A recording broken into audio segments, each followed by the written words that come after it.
One thing I'm absolutely obsessed about is productivity. How do I get more time in the day to work on my visual effects, also run a business, manage an entire team of people, as well as my mentorship and everything else that I've got going on, and also maintain a life. So one of the key reasons why I decided to make a video specifically on productivity, and I'm actually going to be putting together a few of these, is that I had a couple of my friends all mention me specifically.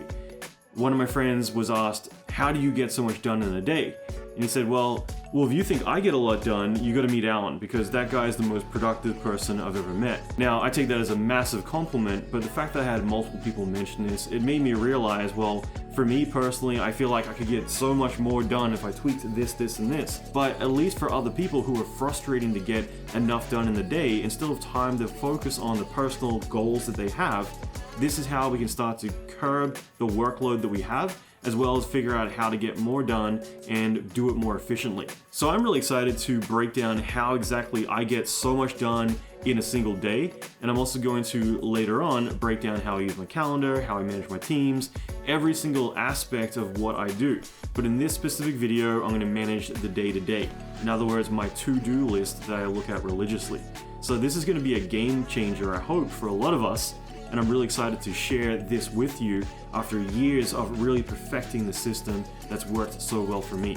So before we get started, I just want to quickly mention Skillshare, who is sponsoring this video. So take a moment to check them out, check out the link. It'll only be 60 seconds, and then we'll dive right into this video. Okay, let's dive in.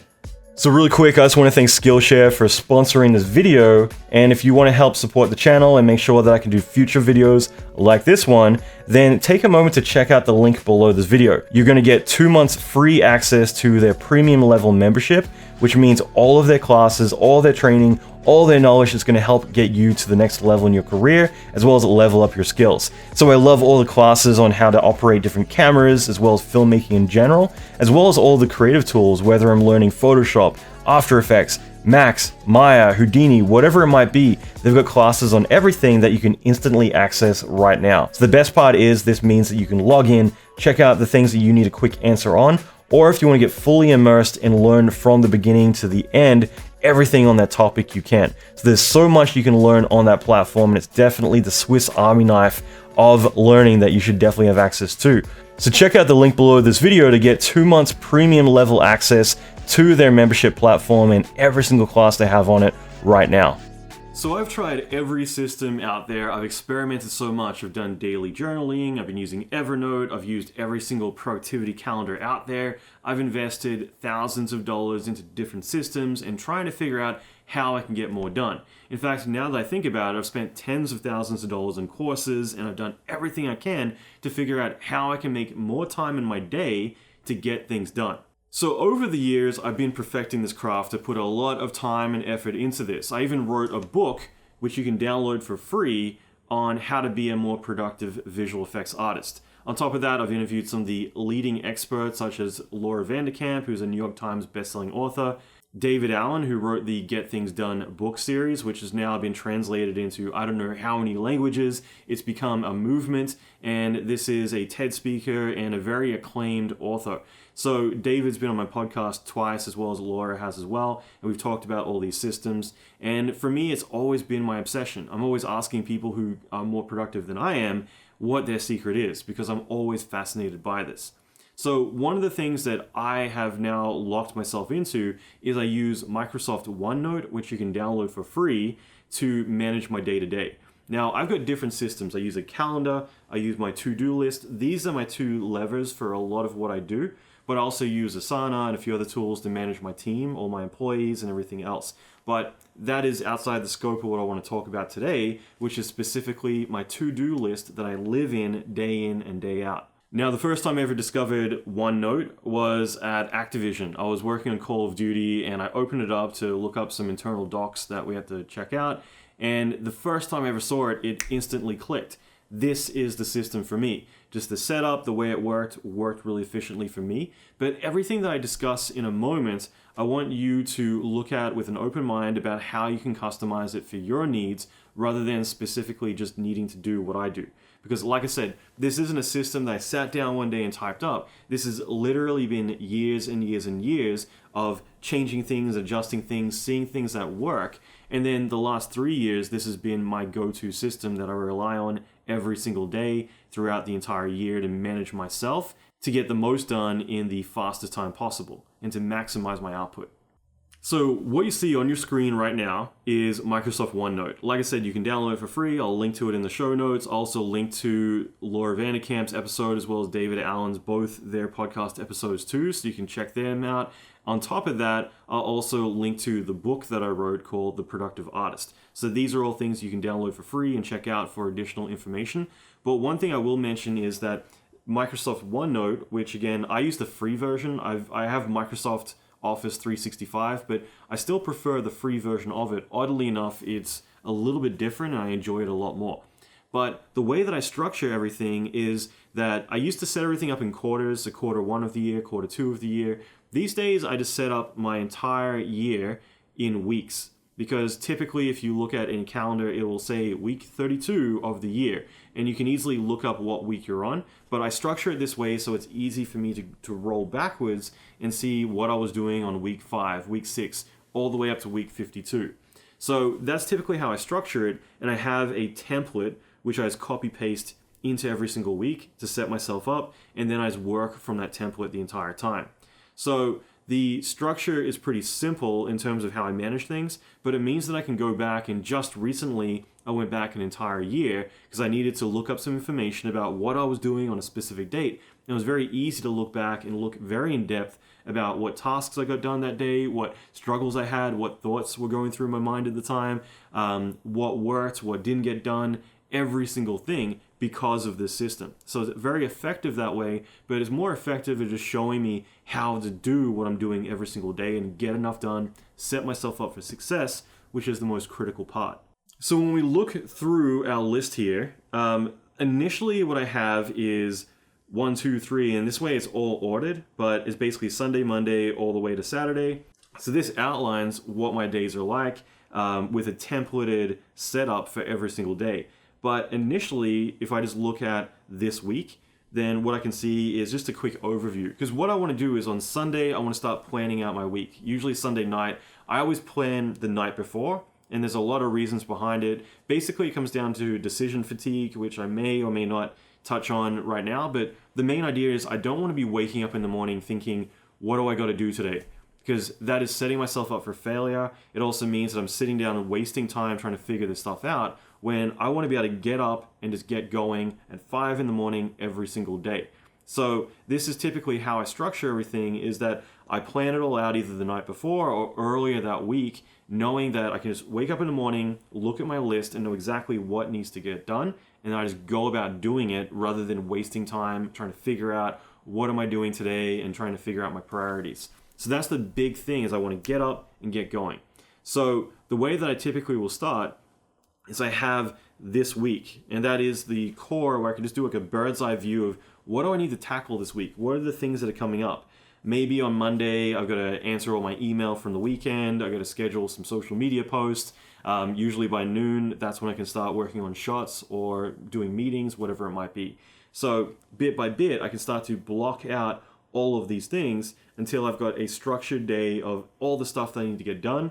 Or at least all the key things, I should say, because I'm not trying to put in, make sure I go do the groceries. I just want to put in the critical things that absolutely need to get done, the big highlights of my week. So this is a chance to block it all out. And I like that bird's eye view of everything, because it means that rather than being in the trenches thinking about all the minute stuff, I can look at, well, I got these 10 things I got to do this week. Let me spread them all out throughout the week in a way that makes sense. And then later in, I can dial everything in once I get onto a day-by-day basis. So this might sound trivial, but this is really important for me to starting out. So the 3 things here is, what do I want to accomplish this week? So I can specifically say, well, you know what, I've got to finish this short film, I got to work on this other movie that's delivering, and I got to do these couple podcasts, as well as whatever, some other critical stuff that needs to get done.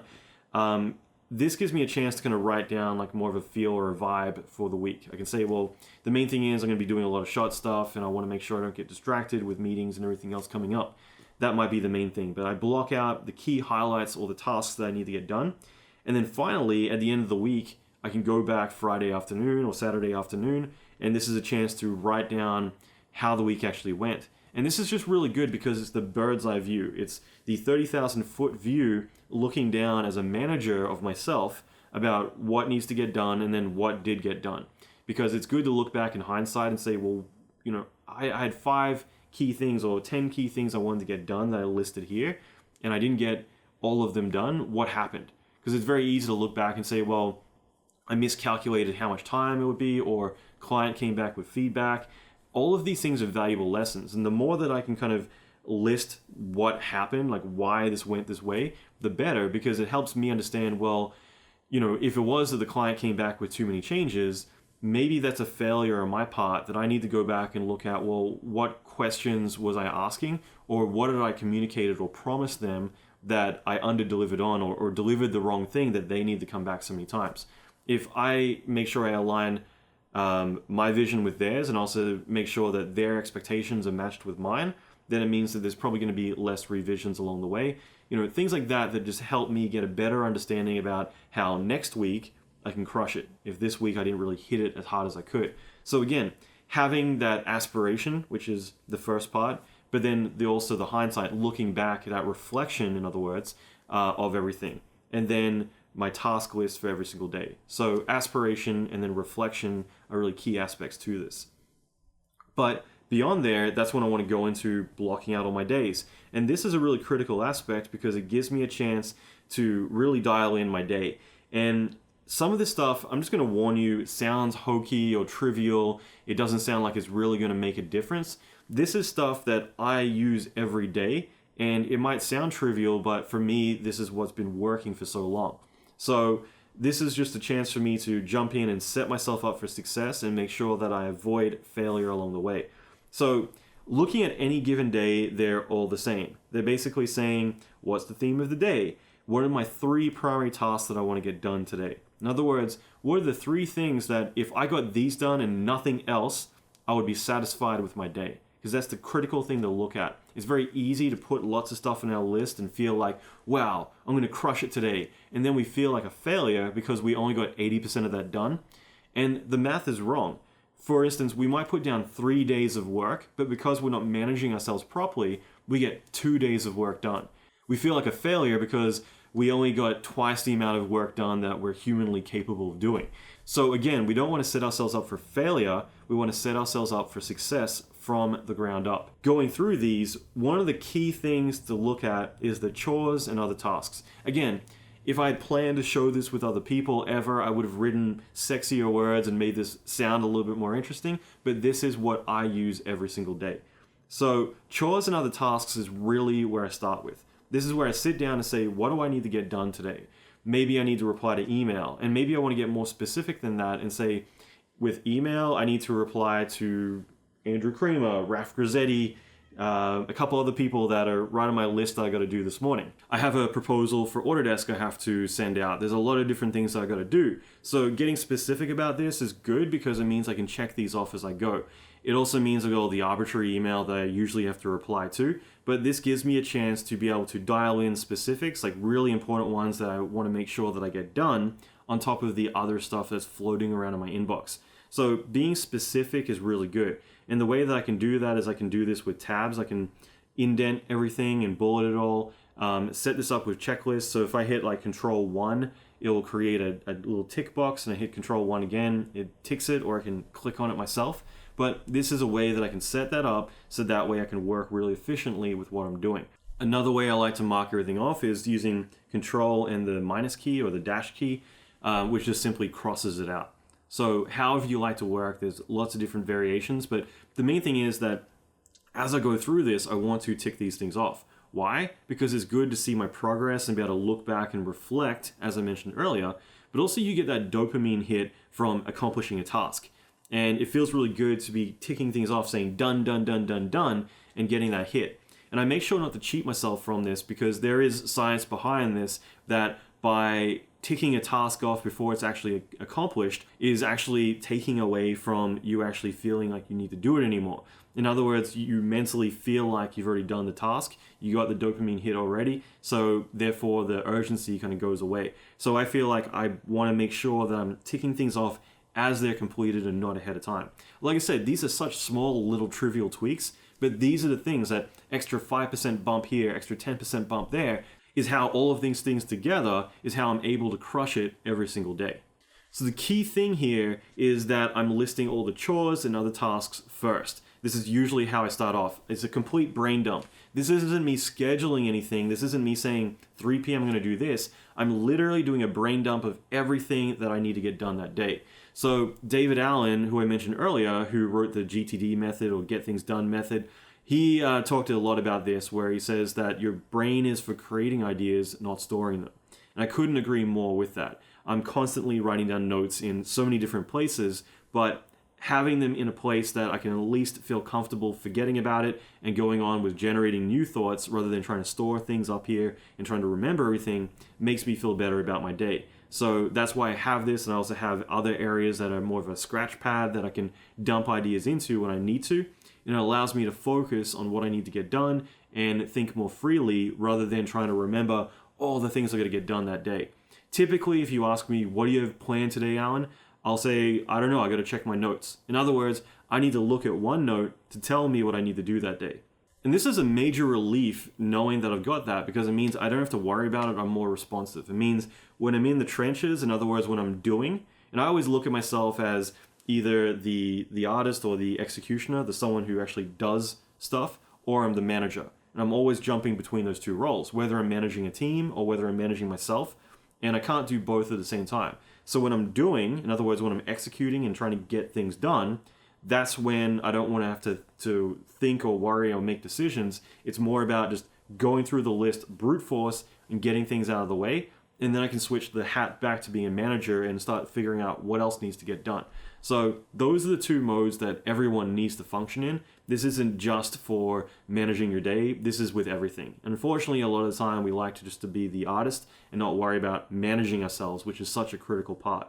So chores and other tasks, I dump every single thing I can think of. If I can structure it all, like if I need to pay a bunch of bills and do a bunch of errands outside at lunchtime, I'll try to put those in the same category. And it's just a chance for me to put it all down there, but also structure it in a way that I can start to batch tasks. In other words, you want to get into a flow state. And that means that you get in the zone and you're able to get a lot more done in a lot less time. And this is something as creatives we all have, is that flow state. So I don't want to be working on a visual effects shot, let's say, and then I got to stop and fire out a bunch of emails and then get back in the zone. I want to be able to get all the email out of the way, all the other things that are critical that are kind of gnawing in the back of my mind, and then I want to just be able to shut everything off, headphones on, tell everyone to F off, and lock down and get the work done. And then I can come up for air at a certain point. So that's typically how I work. It means that my phone, I'll flip it upside down. So at least with my phone, when it's facing down, it means it's do not disturb. So it automatically stops notifying me of Facebook or Instagram or MySpace, or I'm kidding, but or whatever it would be. And that would be a really good chance for me to work without notifications or other distractions popping up all the time.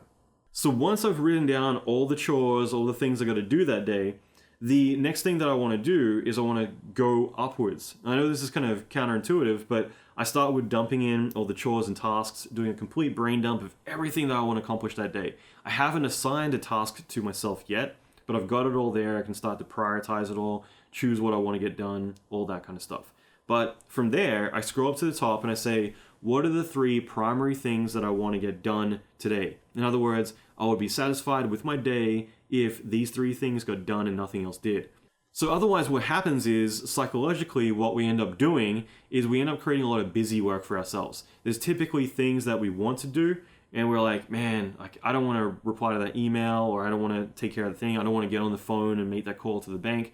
So we end up putting it to the side and we find other things to do. And we look back and we're like, we got 100 things done today, great job. But the things that mattered, we didn't get done at all. So this is important to think about. What are the 3 things that are most critical that I need to get done today? And making sure that I'm at least assigning enough time for each of them to actually get done. So this might be finishing up some shots. This might be calling the bank because they're going to repossess your house. I don't know. Whatever it might be, having a good understanding of this is really critical. There's a book called Eat the Frog. Myself, Ash Thorpe, a few other people, we've all talked very extensively about this because the whole mindset is that we want to tackle the day by eating the frog first, doing the things that we don't want to do or that are most important, so that way they're out of the way. In other words, we start the day tackling the things that are most critical. The rest of the day is a free-for-all. It means like, okay, all of this is done. Now I can just focus on whatever. I can reply to some email. The pressure's off. I've already won the day. And that's the critical part to this. So again, having your 3 frogs at the beginning is a critical way to be able to make sure that you're tackling what's important. And it also helps set up your day where you understand what is important and what's just noise. Because there might be a lot of email that I got to do that day. Might be a lot of phone calls I got to do, other stuff like that. But the critical thing is I've got to finish that shot, or I've got to have that meeting with that important person. I've got to write that book or do this YouTube video or podcast episode, whatever it might be. Having a good understanding of that is really important. So at least knowing that and identifying that means that you can tackle those things. And again, you've won the day.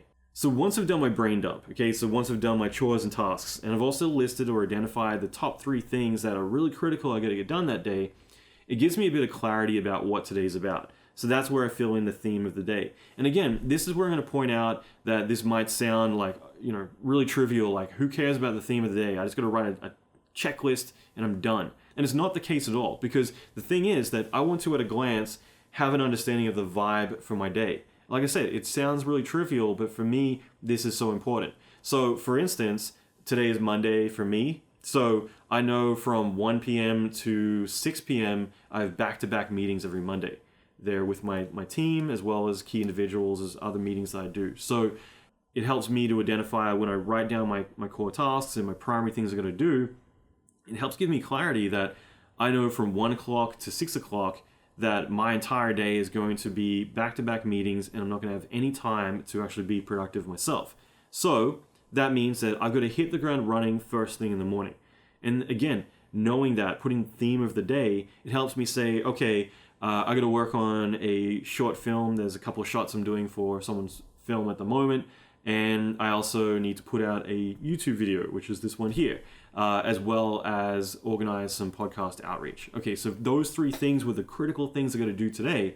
Then I've listed them. I've also listed the emails and phone calls, all the other stuff I got to do.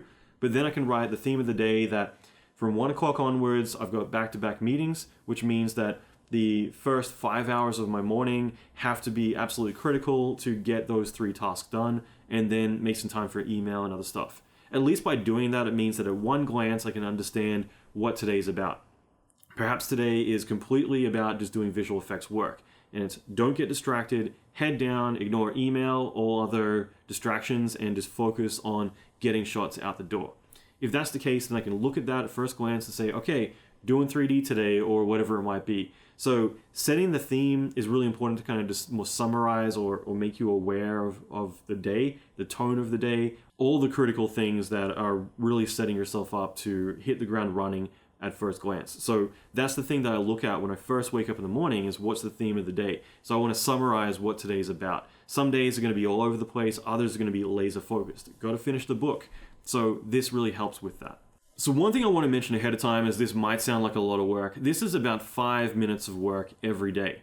The only thing it takes a little bit of time is at the end of the day, I write a daily report. And this is so critical because it helps me educate myself about what worked, what didn't work throughout my day. And this is where I get a lot of growth. I really help myself overcome a lot of bad habits, a lot of things that really plague me day to day. And this is why I urge you to do the same. But it's very easy to make an excuse that this is crazy, or this isn't going to work for me, or I don't have time for this, I'm just going to use my calendar. And another time I'll get into calendars, but the secret of using a calendar is to realize not to load up your day-to-day tasks in there, to use it more for appointments and things that are set in stone. So all I've done so far is I wrote down the tasks I need to do, I wrote down my 3 primary things I need to get done today no matter what. I've written more of an overview, just a quick brief 1 or 2 sentences outlining what I need to get done that day, and that way I've got a pretty good understanding of my day. Finally, this is where I want to actually start planning it out. So this is where I write down what's my day look like. And I actually have in brackets, like I said, it's something that I just take at face value at this point. I don't really read it because I know what all the bits are. So it's a bit embarrassing to look at it when I'm writing in brackets. So I don't make things too hard. Also, these are just notes, not instructions. They are above. So again, I'm making notes for myself, but really all this is what's my day look like. And this is where I structure my day. So again, this is very easy where you could say, okay, well, 5 a.m. I'm going to get up, I'm going to stretch, 5:30 I'm going to hop in the sauna, and then 6 o'clock I'm going to go do this. 7:30 I'm going to do the course that I'm studying at the moment, and 8:30 I'm going to head to the office. 9 o'clock I'm going to reply to email for 2 hours, and then by 11 o'clock I'm going to focus on shots till 3 o'clock, and I've got meetings. So it'd be very easy to do something like that, but the problem is that what happens if you get a phone call in the middle of the day, or your sauna didn't heat up as quick as you wanted, something trivial happened. You end up watching a video or replying to an email that took a lot longer than you expected.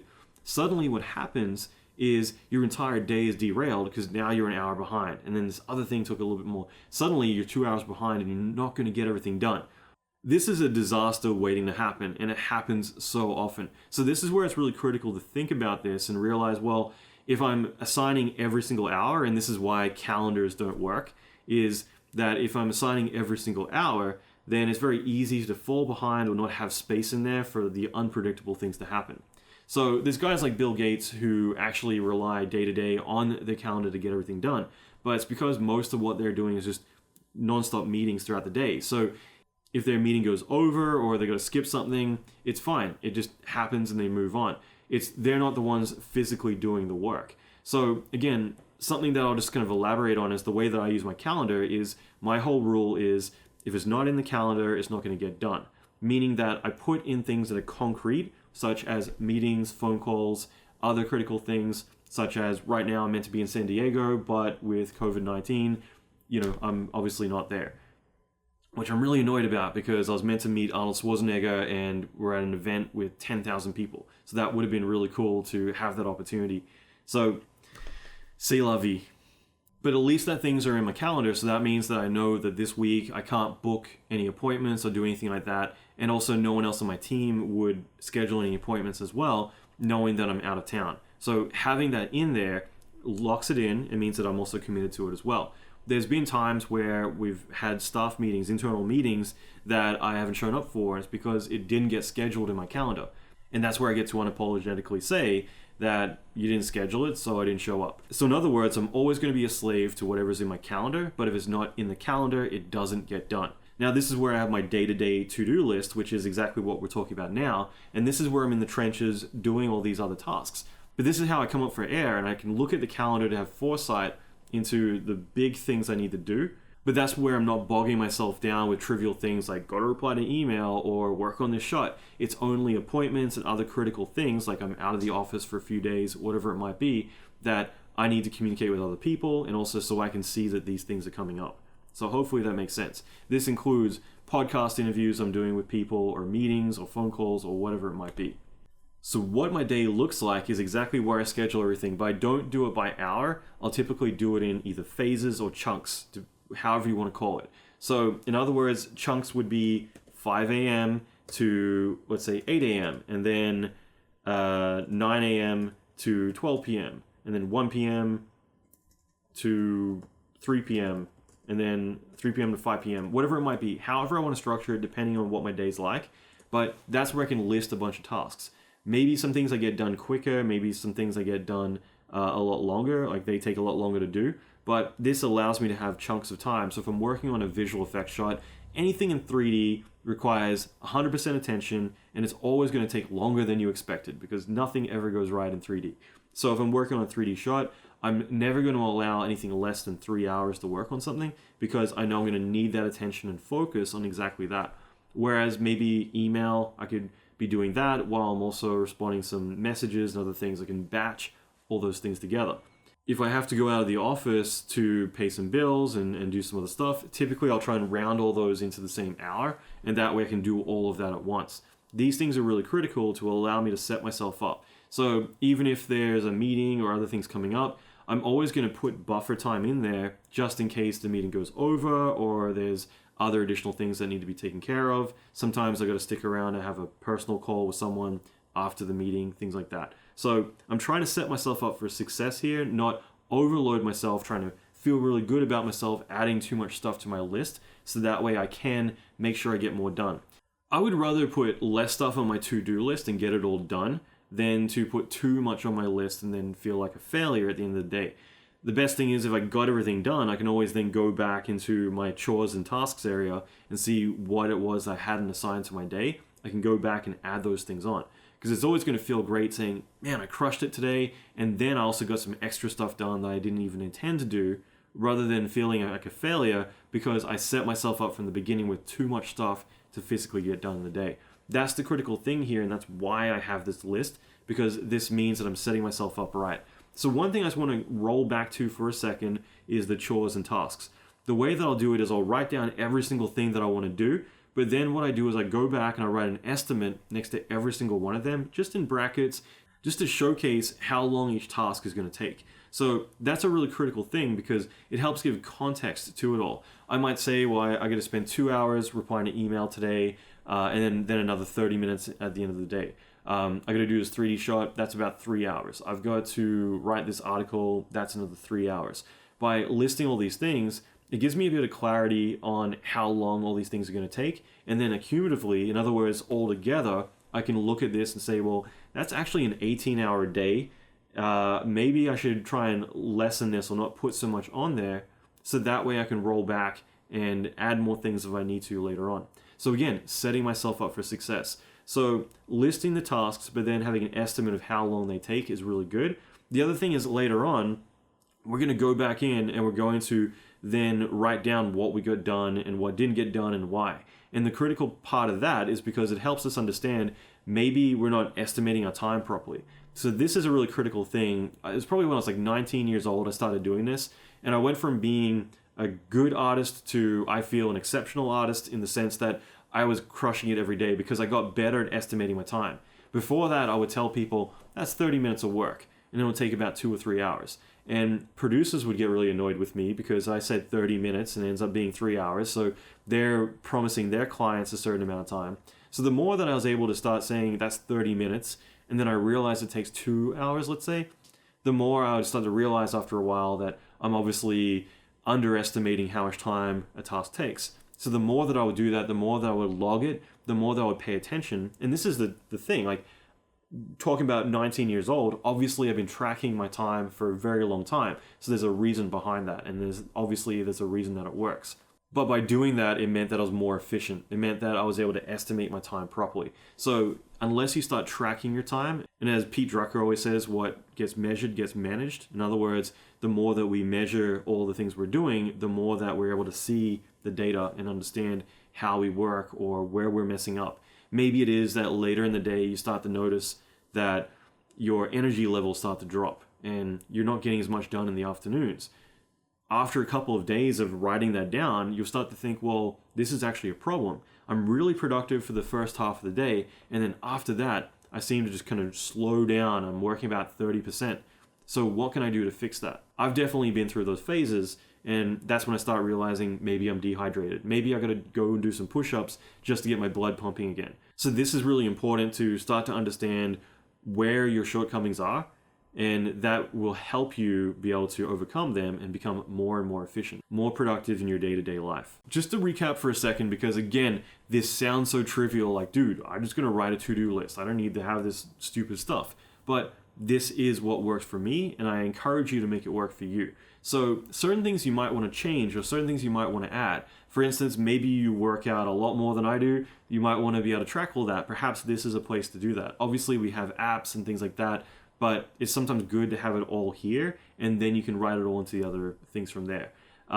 Maybe you have a food log or something like that. So maybe you're trying to read a book a day or whatever it could be. So these are things that if you want to add these in, so that way you're holding yourself accountable, then these are things that you can put in your list to help yourself manage things better.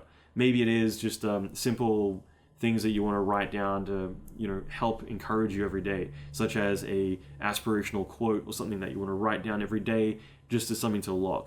Whatever you want to do, you can put it in here, and if it doesn't work, take it back out or modify it. But the whole point is to experiment, and I feel like most of us don't do this. I am notorious for experimenting, and it really helps me because I'm not afraid to fail. I'm also not afraid to try weird stuff, and some things will work, some things won't. But the things that work really well. That's why I hop in a sauna every day. I hop in an ice bath for 20 minutes in freezing cold water, because these are things for me that have just completely changed my life. They sound really trivial or silly or weird, but they work for me, and that's all that matters. So again, writing down all the chores and tasks, writing an estimate of time, this helps us get a better view of what we need to get done. And the other reason for this is I used to use pen and paper, and I'd write all the things I had to get done. And then I would start writing in smaller text. I'd start writing down the side of the page. I start writing on the corners in tiny little text. I'm writing about a month of work into my day. And obviously I'm not going to get that done, and then I feel lousy about myself because of that. So by putting estimates on time is the critical thing, because it becomes very clear that I can't get all these things done, and I got to start prioritizing at that point. So writing down your tasks, writing down an estimate of time, and then from there filling out the 3 key things that you need to do, as well as what the theme of the day is. That is a good starting point. So again, at that point, that's a chance for me to go and write down what my day looks like, schedule out my day into blocks of 3 or 4 hours to get all these things done. And that way, halfway through, I can look at that and be like, oh man, I'm falling behind. Time to step up my game, get really focused. So there's the Pomodoro technique, which again is a very big thing for productivity, which is doing sprints. So this is something that I do a lot of. I call it stress focus, which sounds kind of silly, but I've actually heard people since I've talked about it also mention very similar things. So I feel like there's a lot of us who are kind of in that kind of mode, but it is where it's just turn everything off. I'm going to do a sprint for 45 minutes of just non-stop nail this task, and then I'm going to slow down for 15 minutes, do something more casual, and then go back in for another 30-minute sprint or whatever time that you want it to be. So this is a way to get a lot done in a short amount of time. But the key thing is to have a lot of time of 3 hours, 4 hours, blocks of time where you're doing multiple tasks, and that way you're not being a slave to something that you could fall behind schedule on. And part of that also means I have a timer on my desk that I can hit, which is for 1 hour. And it's not so much that I'm locking myself into 1 hour, it's more the idea of visually seeing the time ticking down. It helps me because occasionally I'll see it and be like, oh, I'm running out of time to step it back up.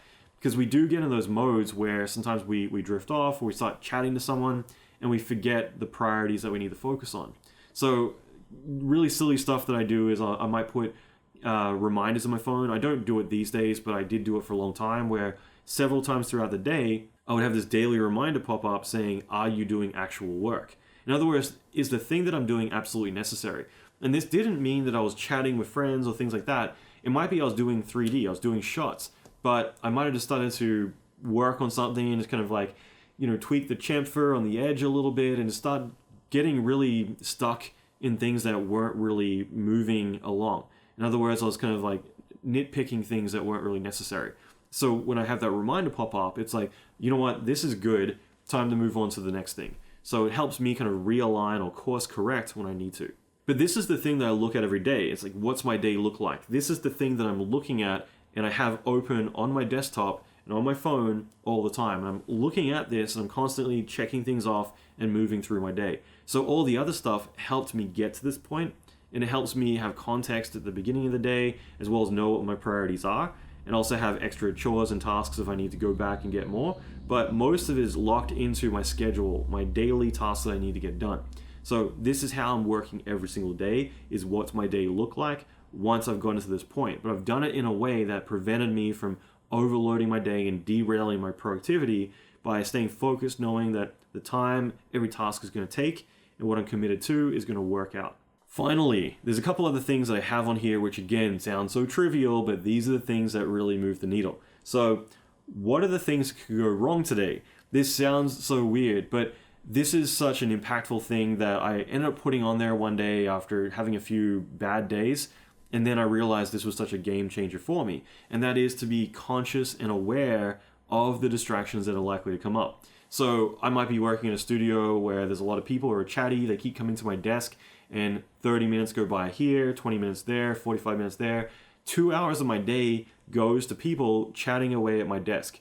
So being conscious of that and documenting, make sure to not get distracted with casual conversation throughout the day.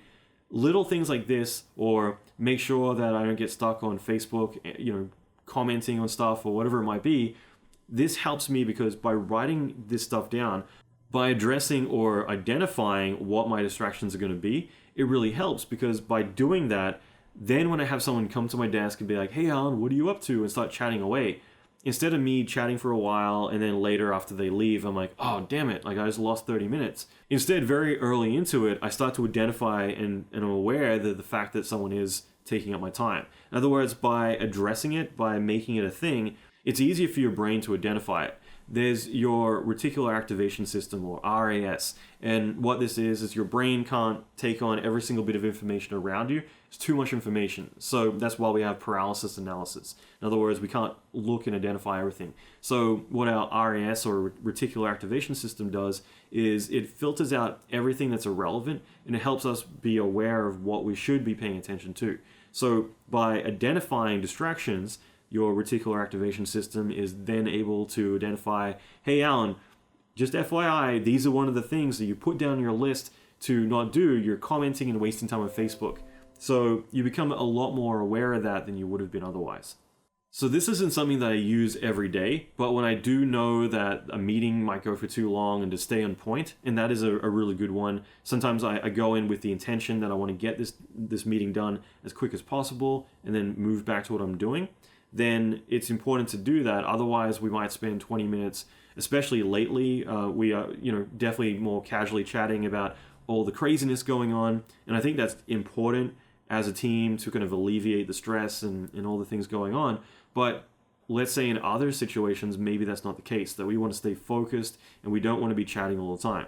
So if I want to get in and get out, then I want to make sure the meeting stays on track and we're able to get through the critical stuff and then wrap things up pretty quickly. So that's where I would list that. So that way I'm aware as the meeting starts, like, oh yeah, make sure to stay on point. So two other things I think are really critical are the journal. So the journal, again, is something I go through phases. Sometimes I'll use this, sometimes I don't. But I think for a lot of us, it's good to just write down a couple of bullet points. It doesn't need to be a Dear Diary kind of thing. It just needs to be, got a lot done today. One thing that came up was that so-and-so called me. It makes me think that I gotta make sure I stay in contact with my friends more often, or something simple, or hey, energy's really low. It'd be good to drink more water. Whatever that might be. So this is just a chance, like if you want to document stuff going on or realizations you had, or even just notes for yourself. This is like a more of a free-for-all that you can use, and it's kind of handy to be able to go back later on and kind of see the mindset that you're in during that time. You can say, I'm really stressed and I'm hating life and I'm so over this crap, but at least it's good money, whatever. And that way you can look back and be like, oh yeah, like, I used to hate that gig and now I'm so grateful I'm at this new place. Like it can be effective if you're more of a journaling person. I just chatted with Jordan Mechner, the creator of Prince of Persia, the other day, and we were chatting about how he does a lot of journaling and he's been doing that his entire life, at least since he got to college. So he's releasing the 30-year anniversary of Prince of Persia, the book, and it's more of a making of, but it's pretty much just his journal that he used. And there's a book behind me from Robert Rodriguez called Rebel Without a Crew, and this is basically just his journals about his time directing El Mariachi, which then he directed Desperado. Obviously now he's done Alita and a lot of other really big movies. But at the time, he had never made a feature film in his life, and he journaled everything, and it meant that later he released this book based on just all the notes that he had. But it was always good for him to be able to look back and look at the lessons he had learned along the way. So journaling can be really effective. I don't do it all the time. I just did a product launch the other week, and I journaled specifically just for that. And that worked out really well because I've got so much great information that otherwise would have been scattered around, but I was journaling specifically for this one thing going on in my life.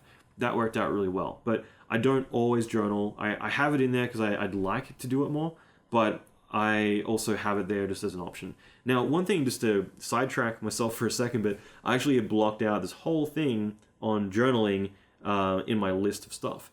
But again, I still have this older version here, which I'm not using. So I'm mentioning that just because whatever works. If you're heavily into journaling, it might be cool to have like a whole journal section, or otherwise it might be cool just to have a little bit here.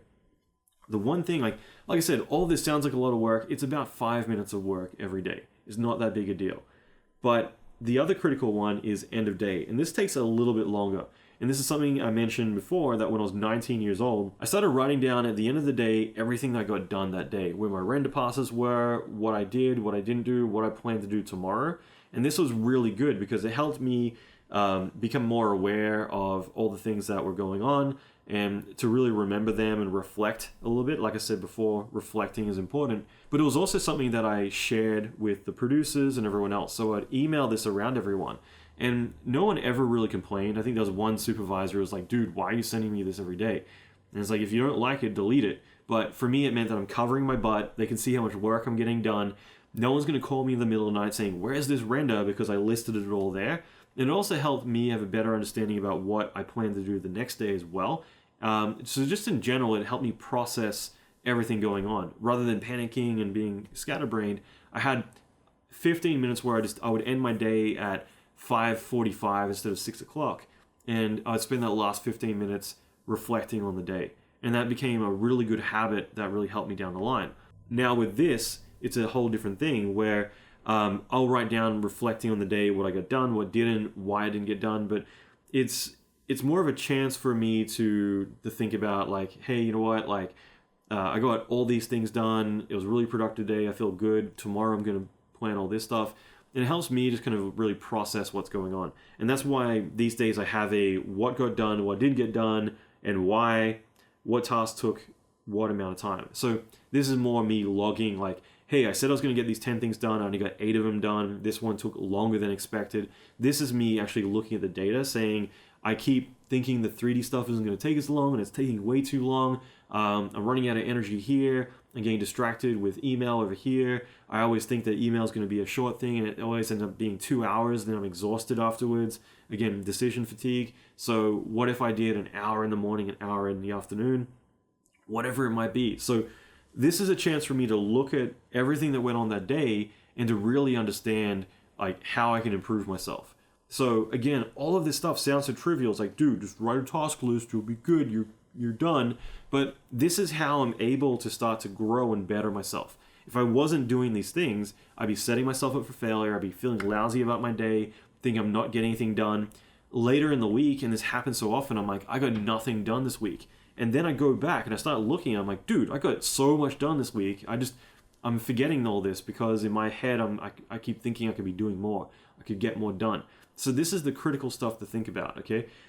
This is why I would write the end of day report, but it's also why I'll also write down what got done, what didn't get done, how long did that task take.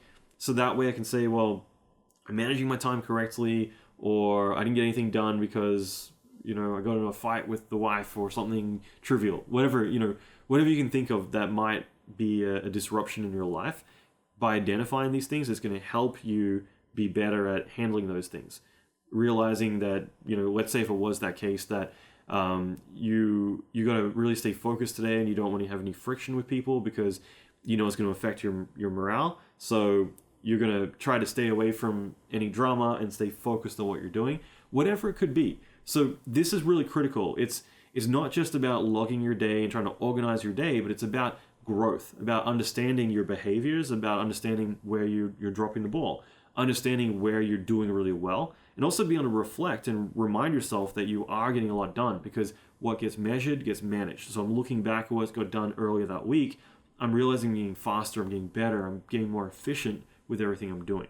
So this is how I handle my whole OneNote system. So the other thing is that I have miscellaneous notes and I have meetings and I have that journal that I mentioned, and then I have notes to be filed elsewhere. So this is just a chance for me to be able to put other stuff in that I might want to work with. So again, my brain is weird. I have thousands of ideas every second of the day, and typically I'm opening up WordPads everywhere and I'm writing it all down, and then my machine crashes and I lose all those notes and I'm like, stop using WordPad. So one of the key things that you'll look at is that on the right side I actually have Scratch Sheet.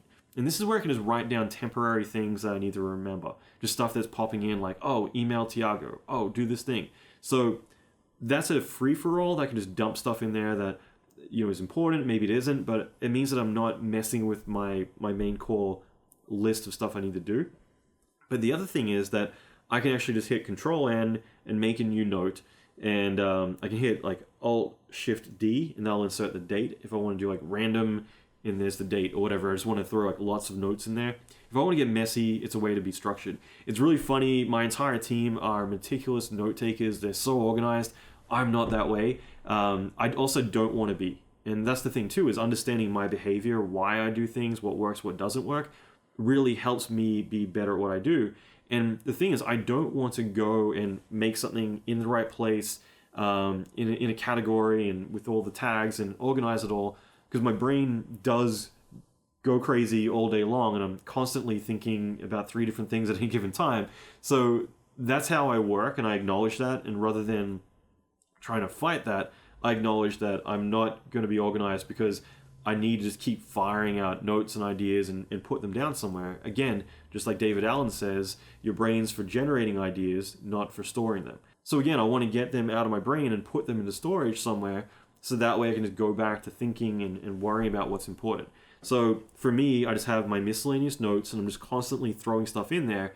And it means that later on I can organize it and put it somewhere if I need to, but otherwise at least it's written down somewhere and I can go back. And I do it all the time. I'll go back to the week before and I'm like, I had some really good ideas that week. I want to go back and check what I was talking about or thinking about. At the same time, I've got meetings. So staff meeting, on Mondays I got an email meeting. So any email that I didn't reply to from the past week, I sit down with my assistant, we go through it. She'll either reply or I'll agree to reply, or I'll dictate to her what I want to have said and she'll type it up. So we have a few different systems, and that's just helping to avoid email slipping through the cracks. But then we have a staff meeting, and then I'm mentoring someone for business, which is on Fridays. I've got a mastermind call on Thursdays. Typically I do live reviews Tuesdays and Thursdays with my students in my mentorship, as well as I do podcast interviews with people, so there's calls scattered throughout the week. So there's stuff like that that's going to pop up as well. So typically a lot of the notes for that, like let's say if I'm interviewing someone for the podcast, I might write down the interview in my in my meeting notes, but then later on I have the notes to be filed elsewhere. And that's where some things like the interview, I might want to move that to file it in the podcast area later on. And that's something that, allows me to be more organized later on, but without kind of hindering myself or disrupting that kind of sporadic mindset of doing stuff that I typically have. So that's my whole system. And it sounds kind of crazy, right? But this is what's worked for me. This has been at least 15 years, if not 20 years of going through the motions and perfecting this and working on this. And for me, this is something that worked. It wasn't like I wrote it all down one day and I said, okay, that looks good. Now let's just do this for the next 20 years.